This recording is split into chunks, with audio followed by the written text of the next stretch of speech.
नाज़रीन, बड़े लंबे अरसे से मैं खबरदार करता चला आ रहा हूं कि बलूचिस्तान की सूरत हाल ख़राब हो रही है। इसके ऊपर तवज्जो देने की ज़रूरत है। बलूचिस्तान को हुकूक देने की ज़रूरत है। लेकिन बंदूक और डंडे का खेल आज कहां पहुंच गया, मैं आपको बताता हूं। सबसे पहले तो आप ये देखें कि खुद एतराफ़ किया DGISPR ने कि 4 दिनों में बलूचिस्तान में बहुत तबाही हुई है। बहुत सारे वाक़यात जो रिपोर्ट नहीं हुए, लेकिन इसके बावजूद जितना रिपोर्ट किया गया उसके मुताबिक 42 सिक्योरिटी फोर्सेस के लोग शहीद हो गए हैं, जिनमें पुलिस वालों की अक्सरियत है। और उसके बाद भी वाकयात लगातार होते चले जा रहे हैं। जो सिविलियंस शहीद हो रहे हैं या उनके ऊपर अटैक हो रहे हैं वो अलग है। क्रिकेटर्स के ऊपर अटैक किया गया, उन्हें शहीद किया गया। इसमें कुछ लोग जो हैं वो अकलियत से उनका ताल्लुक था। फिर बच्चे जो हैं वो धमाकों के अंदर शहीद हो गए। तो लगातार वाकयात बढ़ते चले जा रहे हैं। बलूचिस्तान हाथ से निकल रहा है। तो अब मट्टी डालने के लिए मामले के ऊपर, या मामले को दबाने के लिए, या पॉलिटिकल फेवर लेने के लिए वजीर आजम को पहुंचाया गया बलूचिस्तान में। यानी वजीर आजम को, कुछ सियासतदानों को और जो कैबिनेट के लोग हैं उन्हें बलूचिस्तान में पहुंचाया गया। वजीर आला को बिठाया गया, वजीर आजम को बिठाया गया, साथ में फील्ड मार्शल आसिम मुनीर और बाकी लोग बैठे थे। देखें, ये जितने लोग बैठे हैं सारे इर्रेलिवेंट हैं। एक्चुअली बलूचिस्तान का एक एक फैसला वहां मौजूद मिलिट्री एस्टेब्लिशमेंट करती है। आसिम मुनीर साहब और उनके सबॉर्डिनेट्स जो हैं वो सारे के सारे बलूचिस्तान का फैसला करते हैं। सियासतदानों का इससे कुछ लेना देना नहीं है। अगर सियासतदान बलूचिस्तान का फैसला करते तो आज बलूचिस्तान की यह हालत ना होती। वहां पे जो हुकूमत बिठाई हुई है वो आसिम मुनीर साहब ने अपनी मर्जी से लाके बुकटी को बिठाया फॉर्म 47 देकर। वो तो असली आदमी नहीं है, वो तो नकली आदमी है। इसी तरह शहबाज शरीफ जो है वो 17 सीटों के साथ उसे वजीर आजम पाकिस्तान बना दिया गया। तो इन लोगों को इकट्ठा किया गया ताकि हम दुनिया को बताएं कि ये हमारा पॉलिटिकल डिसीजन है। नहीं, ऐसा नहीं है। ना ये कोई जमहूरी फैसला है, ना कोई पॉलिटिकल फैसला है। होना वही है जो मिलिट्री एस्टेब्लिशमेंट ने बलूचिस्तान में करना है, और वो पीछे हटने के लिए तैयार नहीं है। अब उन्होंने एक कवर लिया है सियासतदानों को वहां ले जाने के बाद। और जिस आदमी का काम था मोहसिन नकवी, एक ताल्लुकदारी ने पाकिस्तान को इतना नुकसान पहुंचाया कि आप सोच नहीं सकते। ताल्लुकदारी की बुनियाद के ऊपर यह शख्स पंजाब का वजीर आला बना। इसने पंजाब का बेड़ा गर्क कर दिया। पंजाब की जो रवायात है उनको पामाल करके रख दिया। सत्यानाश कर दिया पूरी ब्यूरोक्रेसी का, पूरे सिस्टम का। पूरा इलेक्शन चोरी कर दिया इसने। इसको ताल्लुकदारी की बुनियाद के ऊपर पाकिस्तान का सबसे मकबूल खेल है क्रिकेट। PCB का चेयरमैन बना दिया इसने। क्रिकेट भी तबाह बर्बाद कर दी, कुछ हमारे पल्ले नहीं छोड़ा। फिर ताल्लुकदारी की बुनियाद के ऊपर इस शख्स को वजीर दाखिला बना दिया गया। सेनेटर बनाने के बाद इसने पाकिस्तान की दाखिला सूरत ऐसी कर दी है कि आज पूरे पाकिस्तान में आग लगी हुई है, और वो आग फैलती फैलती आजाद कश्मीर तक पहुंच गई है। दहशतगर्दी रिकॉर्ड होती चली जा रही है, बढ़ती चली जा रही है, लगातार बढ़ती चली जा रही है, और उसका सद्देबाब करने के लिए कोई मौजूद नहीं है। और यह शख्स आज भी वजीर दाखिला है। अब यह वजारत खारजा के अंदर मुंह मार रहा है। अब ये जाकर वहां अक़वाम मुत्तहिदा में मीटिंग्स कर रहा है, कभी इस मुल्क में कभी उस मुल्क में।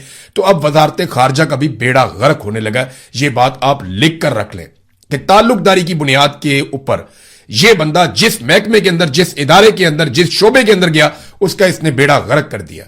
और इसके वहां पे सस्टेन करने के पीछे सिर्फ एक वजह रहती है कि इसके फील्ड मार्शल आसिम मुनीर के साथ ताल्लुकदारी है, बस, और कुछ भी नहीं है। अब बलूचिस्तान के हालात बदतरीन होते जा रहे हैं। जब वजीर आजम वहां पे पहुंचा तो तोहफा पता क्या मिला वजीर आजम को? चागी शहर के ऊपर दहशतगर्दों ने कब्जा कर लिया। बाकायदा मनाजिर मौजूद है, वीडियोज मौजूद है, तस्वीर मौजूद है। मैं ये देख रहा था अभी सारा। चागी शहर के अंदर BLA के लोग आते हैं। अब आप कहें फितनतुल हिंदुस्तान, फितनतुल इसराइल, फितनतुल यहूद, फितनतुल हुनूद, फितनतुल शैतान, आप जो मर्जी नाम देते रहे उनको।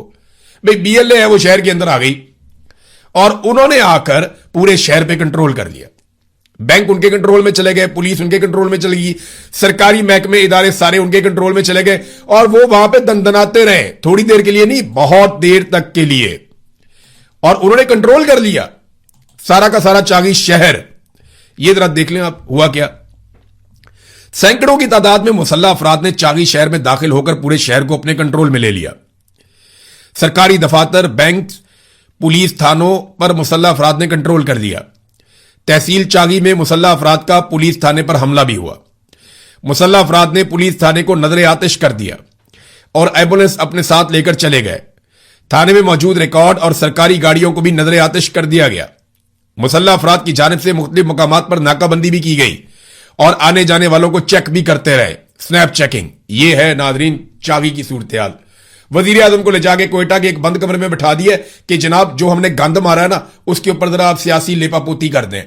उसके अलावा और कुछ नहीं है। चागी वो जगह हमें इसलिए याद है कि यहां पाकिस्तान ने एटमी धमाके करके चागी के पहाड़ों में पूरी दुनिया को पैगाम दिया था कि अब हम एक एटमी कुव्वत है, और उसी चागी पे आज दहशतगर्द कंट्रोल कर रहे हैं। उनके कब्जे में आप जो मर्जी करें, यहां लटक जाए, उल्टा लटक जाए, कुछ भी करें, वहां उनके कंट्रोल में गया। और वो अपनी मनमानी करने के बाद वहां से वापस गए और कोई उन्हें रोकने के काबिल नहीं था। किसी ने उनके सामने मुजामत नहीं की। यह है नाजरीन सूरत-ए-हाल। अब वो कहता था एक एसएचओ की मार है।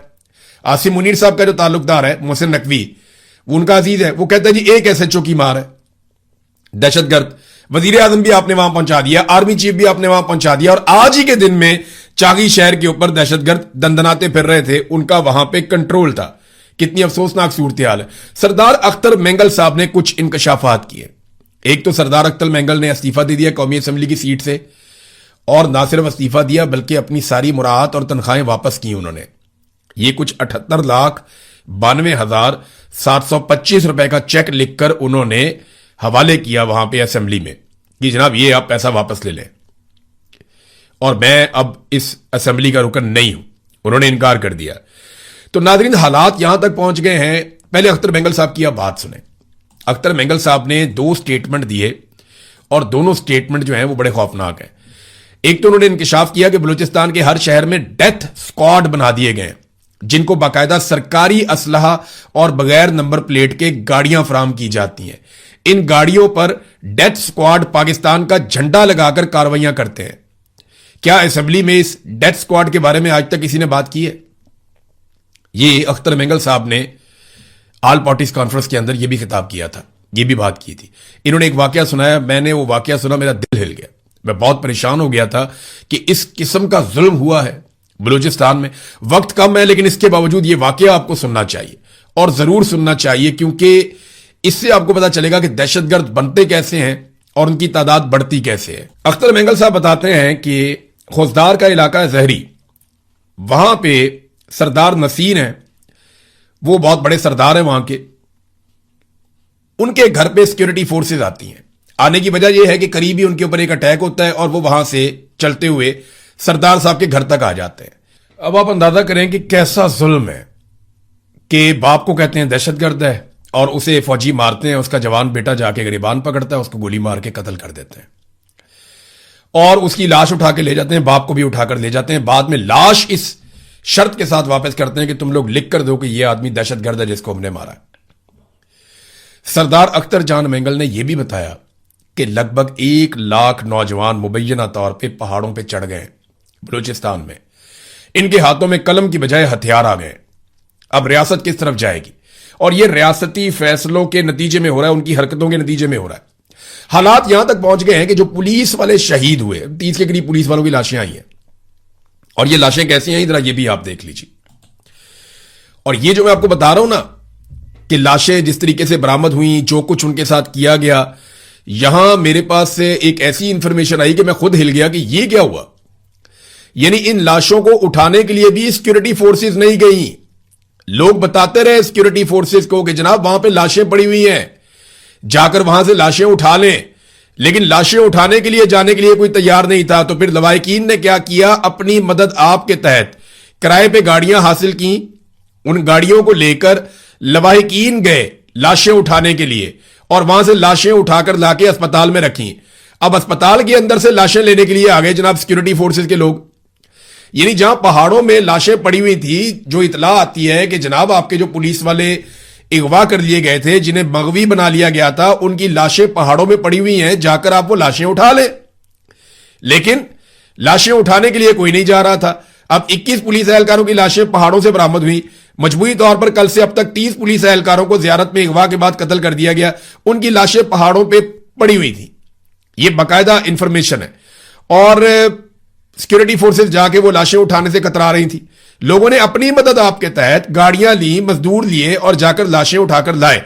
अब जनाब वो कहते हैं जी लाशें आप हमारे हवाले कर दें ताकि हम वहां पे इज्तिमाई नमाज जनाजा करके एक बहुत बड़ा वो कर लें, अपनी हमारी कवरेज ववरेज हो जाए। यानी इनको लाशें भी चाहिए सियासत के लिए, इनको लाशें भी चाहिए अपने फायदे के लिए। लोग वो लाशें रख के सड़कों पर बैठ गए एहतजाज करने के लिए। लोग अब बात मानते ही नहीं है। वो बड़ी मुश्किल से बेचारे लाशें उठाकर लाए, अब वो वहां पे एहतजाज कर रहे हैं। जो लवाहिकीन है उन्होंने भी धरना दे दिया है।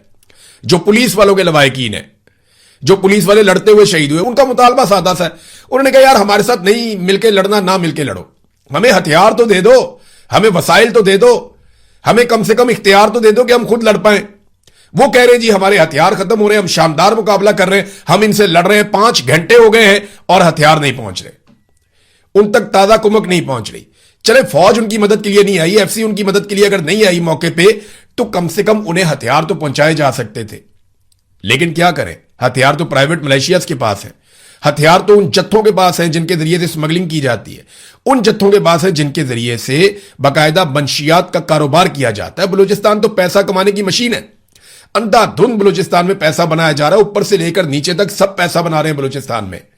डीजीआईएसपीआर ने एक स्टेटमेंट दिया, उन्होंने कहा जी कि दुश्मन से बलूचिस्तान की तरक्की हजम नहीं हो रही। पहले तो डीजीआईएसपीआर साहब बताएं कि बलूचिस्तान तरक्की कर कहां पे रहा है। पाकिस्तान का सबसे पसमानदा सूबा कौन सा है? बलूचिस्तान। पाकिस्तान में सबसे पसमानदा इलाके किस सूबे में? बलूचिस्तान में। जिन जगहों पे हमले हो रहे हैं वो इलाके तरक्की याफ्ता है या पसमानदा? इंतहाई पसमानदा है। तो पसमानदा तरीन इलाकों में होने वाली कार्रवाइयों को डीजीआईएसपीआर ये कैसे कह सकते हैं कि दुश्मन से पाकिस्तान की तरक्की हजम नहीं हो रही? भाई तरक्की तो आप सारी डीएचए में कर रहे हैं, तरक्की तो सारी हो रही है पीआईए की प्राइवेटाइजेशन में, तरक्की तो सारी हो रही है एयरपोर्टों की फरोख्त के अंदर, तरक्की तो सारी हो रही है उन जगहों पे जहां पे बड़े बड़े रकबे लिए हुए हैं बड़े बड़े ताकतवर लोगों ने, और वहां पे पानी की नहरें ले जाई जा रही हैं। सिंध का पानी जो है वो बेच दिया गया, रेगिस्तानों में पहुंचा दिया गया, और अब पीपल्स पार्टी कहती है जनाब कि हम मरसू सिंध ना देसूं, और उसके ऊपर कह रहे हैं जी हम सिंध के पानी के लिए तहरीक चलाने वाले हैं। आसिफ अली जरदारी ने 6 नहरों के मामले में सिंध का पानी बेच दिया था। सिंध का हारी जो है वो ये बात अच्छी तरह अपने पल्ले बांध ले कि जरदारी ने अपने बेटे की इक्तदार के लिए और अपनी सदारत के लिए सिंध का पानी बेच दिया था। अब आप उल्टे लटक जाए, सीधे लटक जाए, जो मर्जी आप करें, पानी तो सिंध का इन्होंने बेच दिया, और वो अब रेगिस्तानों में ही जाएगा, नहरें मुकम्मल होंगी और रेगिस्तान सैराब होंगे, जबकि सिंध का हारी पानी के लिए तरसेगा और बाकी पानी आपका भारत रोक रहा है, और उससे पानी छुड़ाने का आपके पास अभी तक कोई फॉर्मूला नहीं है, ना कोई संजीदगी दिखाई देती है। तो नाज़रीन, पुलिस के लवाहिकीन यानी जो पुलिस वाले शहीद हुए उनकी लाशें सड़कों पर रख के बैठे हुए हैं, यह पहली दफा हो रहा है। और यह इंफॉर्मेशन आ रही है कि पुलिस वाले ड्यूटी करने से इनकार कर रहे हैं कि यार हम बुज़दिल नहीं है, हमें ड्यूटी करनी है तो कम से कम हमें सहूलत तो दो ड्यूटी करने के लिए। वहां से मादनियात उठाकर ले जाते हैं बलूचिस्तान से, तेल की स्मगलिंग वहां से चल रही है, मंशियात की स्मगलिंग और कारोबार वहां पे चल रहा है, सारे लोग मुनाफा बना रहे हैं, और बर कौन रहा है? मकामी बलूच, चाहे वो पश्तून है चाहे वो बलूच है, उसका कत्लेआम हो रहा है वहां पे। और इक्तदार के ऊपर बिठा दिए जाली लोग, जैसे हमेशा से बिठाए जाते हैं। मौलाना इसहाक का मैं एक स्टेटमेंट बहुत वायरल हो गया आजकल, और मैं वो सुन रहा था, बहुत सारी जगहों पे लोग लिख रहे हैं मौलाना मोहम्मद इसहाक बहुत बड़े आलिम दीन, बहुत बड़े आलिम दीन। उन्होंने एक बात कही थी, उन्होंने कहा जी शिर्क के बाद सबसे बड़ा जुर्म जबरदस्ती हुकूमत पर कब्जा करना है। ये इतना बड़ा जुर्म है जो पाकिस्तान में मिलिट्री एस्टेब्लिशमेंट ने मौजूदा हुक्मरानों के साथ मिलकर कर लिया। तो चले, इन्होंने ये जुर्म किया है ना, तो ये सजा भी भुगतेंगे, इस दुनिया में भी भुगतेंगे, और अल्लाह रब्बुल इज्जत भी इनसे जवाब मांगेंगे। देखिए आज फातिमा जिन्ना का, हमारी मादरे मिल्लत है, कौम की मां फातिमा जिन्ना, आज उनका यौम वफात है। किन हालात में वो दुनिया से गई?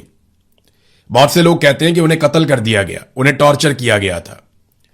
फातिमा जिन्ना को भी एक जर्नैल ने अपने जाती इक्तदार, मफाद और फायदे के लिए मुल्क का गद्दार करार दिया था।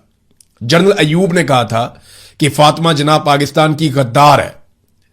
ये मुस्लिम लीग नून वाले जो हैं, ये आजकल उनकी जमात के बड़े ठेकेदार बने हुए, ये लोग एक कुतिया के गले में लालटेन डाल के फिराते थे और ये कहते थे कि जनाब ये जो है ना फातिमा जिन्ना है, क्योंकि लालटेन फातिमा जिन्ना का इंतखाबी निशान था। बाद में जब फातिमा जिन्ना इस दुनिया से चली गई तो बाद वाले जर्नैलों को अपने जाती मफाद के लिए याद आया कि ये तो मादरे मिल्लत थी, फिर उनका नाम मादरे मिल्लत रख दिया गया। यानी पहले उन्हें गद्दार करार दिया गया, उनकी जिंदगी में उन पर तशद्दुद किया गया, ज़हनी टॉर्चर किया गया, उन्हें गद्दार करार दिया गया, उनकी तौहीन की गई, और जब वो दुनिया से चली गई तो बाद में आने वाले जर्नैलों ने कहा यह मादरे मिल्लत है। तो अपने फायदे के लिए ना इन्होंने कल को इमरान खान को भी कोई बहुत बड़ा लकब दे देना है, आने वाले जर्नैलों ने। आज वाले जर्नैल तो इमरान खान को गद्दार करार दे रहे हैं, मार रहे हैं, जुल्म कर रहे हैं, तशद्दुद कर रहे हैं, कैद तन्हाई में रखा हुआ है। वो हार नहीं मानता इनसे। और आने वाले जर्नैल याद रखिएगा, वो अपने मफाद के लिए ना, उस वक्त जो उनका मफाद होगा वो कहेंगे जी इमरान खान जी बड़ा नेशन का ये था वो था, वो बहुत बड़े बड़े अलकाबात दे देंगे। जिसे मोहसिन पाकिस्तान कहा गया, डॉक्टर अब्दुल कदीर खान, उसको इन्होंने ऐसा निशाने इबरत बनाया कि वो कहता था यार मुझे दुख है कि मैंने इनके लिए काम क्यों किया। जर्नैलों ने ही किया उसके साथ भी, परवेज मुशर्रफ ने और उसके साथ जो दूसरे जर्नैल थे उन्होंने मिलकर ये घटिया खेल खेला था। तो घटिया खेल तो नाजरीन ये खेल रहे हैं और कई दहाइयों से खेल रहे हैं। कश्मीर की सूरत हाल देखें ना आप, वो कितनी खराब हो गई। वहां पे जो बंदा भी वोट मांगने जाता है आवाम उसकी धुलाई कर देती है। ये एक नहीं कई वाकयात हो चुके हैं। कई जगह पे लोग जाते हैं, अभी बचत हो रही है, लेकिन जैसे जैसे इलेक्शन करीब आएगा आपको चीजें नजर आएंगी। वोट मांगने नून लीग वाले, पीपल्स पार्टी वाले जाते हैं, लोग उनके ऊपर अटैक करते हैं। पिछले दिनों अंडा मारा उन्होंने एक आदमी को, जो सबसे तगड़ा आदमी बना फिरता है वहां पे। लोग बहुत गुस्से में हैं, वो धुलाई कर रहे हैं, वो भगा देते हैं कि वोट मांगने आए हो बेशर्मो, हमारे नौजवानों का कत्लेआम किया जा रहा है, हमारे ऊपर जुल्म किया जा रहा है। और ये कश्मीरियों की तहरीक है। ये जो लोग कहते हैं ना चंद शर पसंद थोड़े से लोग, ऐसा कुछ नहीं है। ये कहानी कूनी आप किसी और को सुनाए जाके। हर कश्मीरी इसके साथ खड़ा है। उसकी सबसे बड़ी गवाही ये है कि यहां बरतानिया में इतना बड़ा मुजाहरा तारीख में कभी नहीं किया कश्मीरियों ने, भारत के खिलाफ नहीं किया जितना बड़ा मुजाहरा पाकिस्तान की मिलिट्री एस्टेब्लिशमेंट की घटिया पॉलिसियों के खिलाफ उन्होंने किया। तो इसका मतलब यह है कि सारे कश्मीरी तो उधर खड़े हैं, उनके साथ खड़े हैं। नाज़रीन कुछ और खबरें हैं, मैं आपको अपने अगले वीलॉग में वो खबरें दूंगा, क्योंकि इस वीलॉग में तो सारा बलूचिस्तान डिस्कस हो गया और कुछ कश्मीर की थोड़ी बहुत चीजें हमने डिस्कस की हैं। हां, एक चीज मैं आपको जाते जाते बताऊं कि अहमद फरहाद और रजी ताहिर, इन दोनों के लिए जरूर आवाज उठाएं। रजी ताहिर साहब को एक मरतबा फिर जमानत नहीं मिली। इनके साथ बहुत जुल्म किया जा रहा है। लगातार बार बार उनको जो है वो रिमांड पे कभी दे दिया जाता है, कभी जुडिशल कर दिया जाता है। और अब पीर वाले दिन दोबारा दिया गया कि मंडे को दोबारा अदालत लगेगी, मजीद दलाइल होंगे। भाई ऐसा क्या कर दिया उसने? कोई एटम बम का फार्मूला लेकर चोरी कर दिया उसने? एक जर्नलिस्ट है, वो एक खबर देता है, आपको खबर पसंद नहीं है तो भी इसमें उसका क्या कसूर है? अरशद शरीफ ने कहा था ना कि आपको आईना दिखाते हैं हम, अगर आपको आईने में अपनी शक्ल अच्छी नहीं लगती तो अपनी शक्ल ठीक करें। आप आईने को क्यों तोड़ते हैं? आप हमसे क्यों लड़ते हैं? इसी तरह अहमद फरहाद से पूरा जोर लगा रहा है निजाम, वहां पे बैठ गए, जनाब एक वीडियो बना दो, एक वीडियो बनाओ जिसमें आप ज्वाइंट अवामी एक्शन कमेटी को बुरा भला कहो और इन सारी चीजों को गलत करार दो तहरीक को। लेकिन अहमद फरहाद ऐसा नहीं कर रहा, उस पर बहुत दबाव है, बहुत दबाव है। आप सोच नहीं सकते ये किस तरह दबाव डालते हैं और कितना दबाव डालते हैं। आपकी फैमिलीज तक को वुलनरेबल कर देते हैं। बहुत तकलीफ होती है उस वक्त, मैं इसको समझता हूं। तो अहमद फरहाद साहब के लिए और रजी ताहिर साहब के लिए आवाज उठाइए। मैंने फातिमा जिन्ना का जिक्र किया ना, तो जाते जाते मैं बताऊं, आज भी जर्नैल वही खेल खेल रहे हैं। आज भी यास्मीन राशिद जो एक मां की तरह वो जेल में बंद है। आलिया हमजा, उन्होंने एक बड़ा शानदार जो है वो थप्पड़ भेजा जेल से मरियम नवाज के गाल पे। वो मैं आपको अगले वीलॉग में बताऊंगा कि आलिया हमजा ने कैसा मुंह तोड़ जवाब दिया मरियम नवाज को